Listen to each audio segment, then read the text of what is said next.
Hello, everyone. My name is Jeanette, and with me today is Dana Young-Askew. She is the author of Meet Drayden, which our book you can see is very well loved in our household.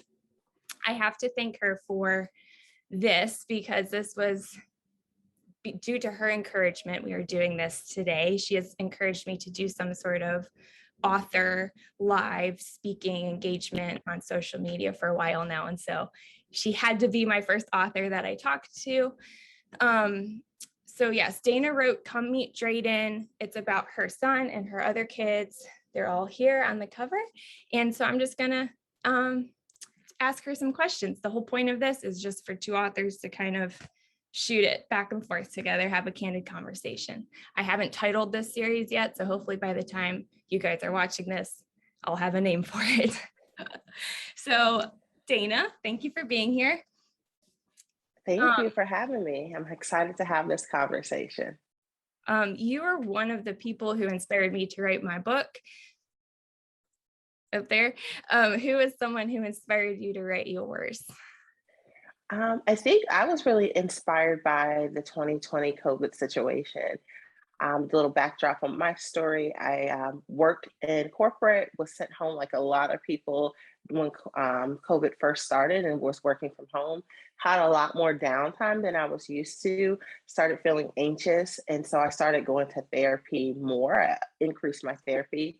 And during that session, I realized that it was that I didn't have control. And so my therapist is like, no one knows what's going to happen, right? Like this all just started. He's like, if it is that we all just pass away and vanish, let's start working on stuff on our bucket list, do the things you've never had time for. And so I was like, okay, so when we're going down the list, writing a book was one of those. And so when I thought about writing a book, it was going to be like a self-help parenting guide book. So like my perspective and journey through autism and getting his diagnosis and things. And then coming up with like rock, and I'm sure you and other authors listening know all of that, but I couldn't get anything down on paper. And so one day I just asked my kids, they were playing in my room while I was writing, like, we want to know about Drayden and autism and about like how our family is different because we have Drayden in it. And they just had so many solid, valid ideas. And so it quickly shifted from like a book that I thought it was going to be to like Come Meet Drayden, how it is now, told from the siblings' perspective about their brother Drayden. And so I'm so glad I wasn't married to like the outcome. I just enjoyed the process. Yeah, I love that. And that actually kind of feeds into the question I had written down for the next one. So I'll ask it, and then if there's more to add to it, we can. So Come Meet Drayden is about your son Drayden with autism. Who has autism, but the story is told through your four other kids' point of view, which I absolutely love. So it just kind of brings everyone involved into the story. So how involved were your kids in the creative process, which you kind of just touched on as you worked on publishing your book? And then kind of after the fact, are they involved now as you market it and you spread awareness? Yeah, so they were the main points. When my Drayden was diagnosed with autism, my oldest was around 7, and I was looking for books to help him understand because I think literature is so important. But there wasn't a lot of books at a 7-year-old level about autism, let alone books that had characters of color. And so that's something that sort of always stuck with me. So when we wrote this book, I knew that I wanted to tell from that perspective. I knew that I couldn't be the only family out there. And I also knew how important representation was and is. And so they were very instrumental in the beginning. We had so many topics and we sort of went through and cut them out of what we really wanted to talk about, what we felt like was most important, and then also like with the flow of the book. And even now to this day, they're always telling their teachers, we have a book, we have a book, we have a book. And so it's free, like self-promotion, even when we're like at the checkout line or we're at a store, like, we have a book. And so they've been really good. And I'm glad because I always ask for their consent. I have some that are like more like pro book. They want to talk about it. They want to talk about autism all the time. And then I have others that are just like, that's a part of our story. They don't mind talking about it, but it's not like their favorite thing and doesn't always come up. So it's very individually based. And it's just, I go off what they feel comfortable with. We have open conversation. My oldest, as he's going to be 12 in December. And so he's more like selective, and I give him a lot of that autonomy of like what we say and when we say it, because his teachers and other people will notice either because of my email signature or they've just heard within the community, and so he likes when other people bring it up, but he doesn't necessarily like the book being brought up for him, which is okay because I know he's at that age where he's trying to establish his own identity. And so for a while, people are like, "You're Come Meet Drayden." He's like, "No, I'm DeAndre." So, yeah. Yeah, yes, I feel like hitting that age and kind of being like, I'm too cool for my faith. Mm-hmm. And you definitely have your 4 walking marketing managers out there. I love that so much. So and then I meant to ask you this beforehand. I did ask a loaded question with the third question. What does it mean to you to be a Black author, a female author, and an independent author in today's world? If you wanted to touch on all of them, you're welcome to, or if you only wanted to touch on one, that too.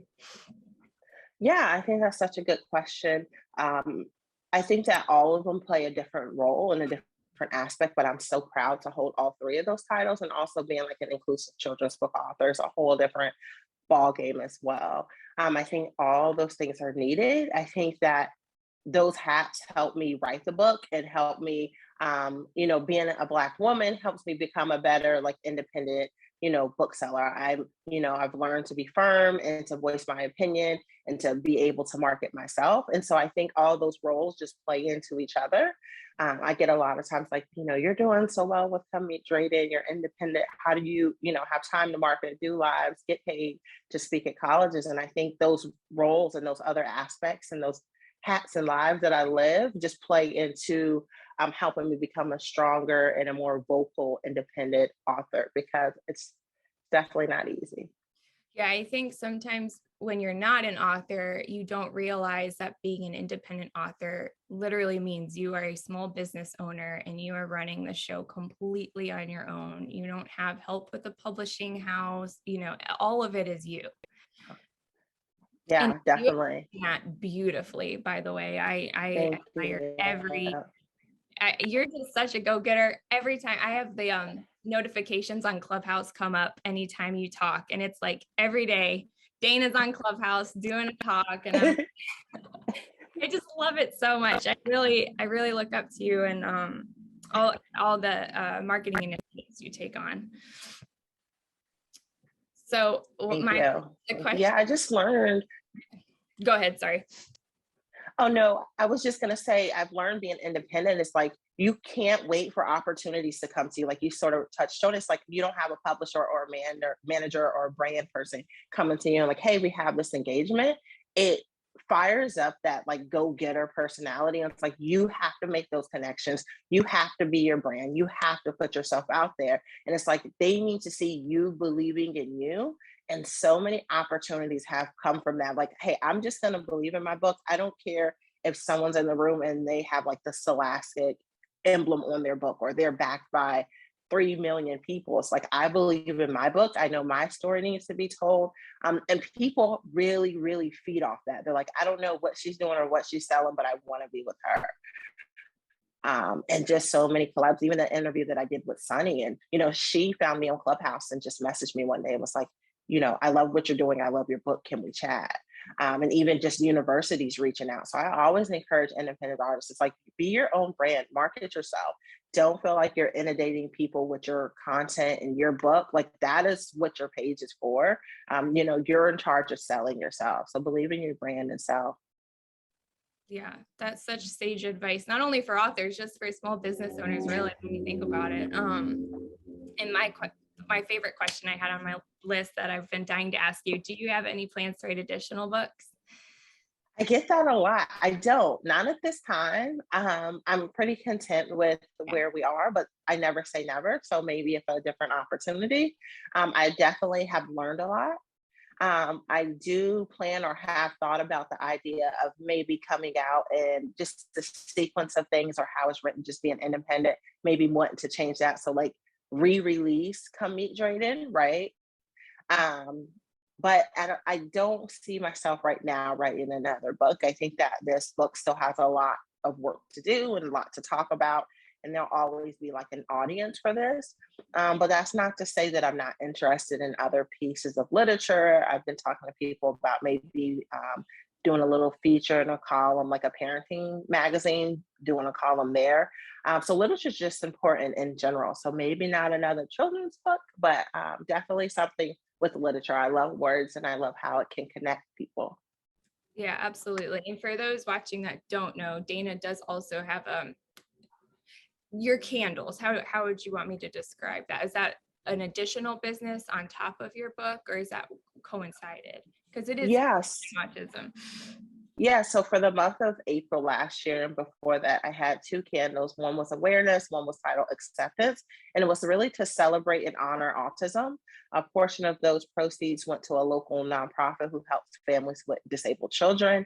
And I'll probably start having them back again towards April, or I might do like a little giveaway or something. But it was really just to honor autism, and they had two different smells. And I really wanted, like, I had a line that was blank and people could write, their loved ones. And I had some teachers buy them and just wrote like classmates or my students. I really wanted to honor and have like a physical token every time you light it, to just think about the families that are impacted by autism, that are living with autism, that love someone who is autistic. So that was really the goal of the candle. So it was definitely fun. It was a beautiful experience. Like anything in business, you learn a lot. So next time they roll out, it will definitely, you take those tokens that you learned and you implement them again. But yeah, that was pretty neat. Well, I loved that you did that, and they smelled amazing. I had one of each, and they Thank you. okay, last question, which isn't even really a question. Finish this sentence. You know you're an author when. You know you're an author when people post their kids' rooms and you're looking at their bookshelves. Love that one. That's a good one. Yeah. I Yeah, love. I'm constantly like zooming in. I'm like, what books do they have? Do they have books? Do they have a lot of books? Are they organized? Are they color coded? What's the theme? So, Well, yeah. if you zoomed in on our bookshelf, it's absolutely chaotic. We laugh, my husband and I laugh, because we just watch these books throughout our house. Just they're upstairs one day, they're in the car the next, they're out in our garage the next day. We're like, these books like move around more than we do. But I tell people that's so good, right? Like, I had a good girlfriend and she has like a huge following, like huge aesthetic home. And but her bookshelf, her kids' bookshelf is like low and it's messy and the pages are curled up and ripped. And I said, that's good, because that's showing, like, even though they can't read by themselves yet, they're getting that imagery, they're seeing those pictures, they're hearing the books, and they're putting their hands on those physical books. And I think that's so important for early literature, for gaining words, for representation, for seeing people who look different than you, or people who look like you as well. So I always encourage people, like, yes, it's nice to have them up on the wall, but have some that's accessible so they can get used to flipping those pages, looking at those pictures, and just get early influence of reading books. I love that. Absolutely. 100%. And to add to your children's bookshelf, Come Meet Drayden. It's a wonderful book. My kids call it the bus book because there's a page on here with a bus, and they always wait till they get to that page to find the bus. So it's the bus book. I love it. But hey, Dana, thank you so much for doing this for me and with me, and encouraging me to do something like this. It's because of your encouragement that I'm doing this today. So I really appreciate it. Yes, I'm so excited to see how you expand and how you grow. You have such like a beautiful mission, and I'm excited to see you execute it and cheer you along and support you any way I can. Thank you. And likewise too. So everyone, if you're watching this to the end, I appreciate it. Please support independent authors or support authors in general, and make sure your bookshelves are inclusive, and just, yeah, representation matters. So thanks so much for watching. And this is Dana, and I'm Jeanette, and we're signing off. Thank you. Oh, I'm sorry. God. I should have given you an opportunity to say bye. I'm so sorry. I'll actually keep that in there. Thank you. Let me end the recording.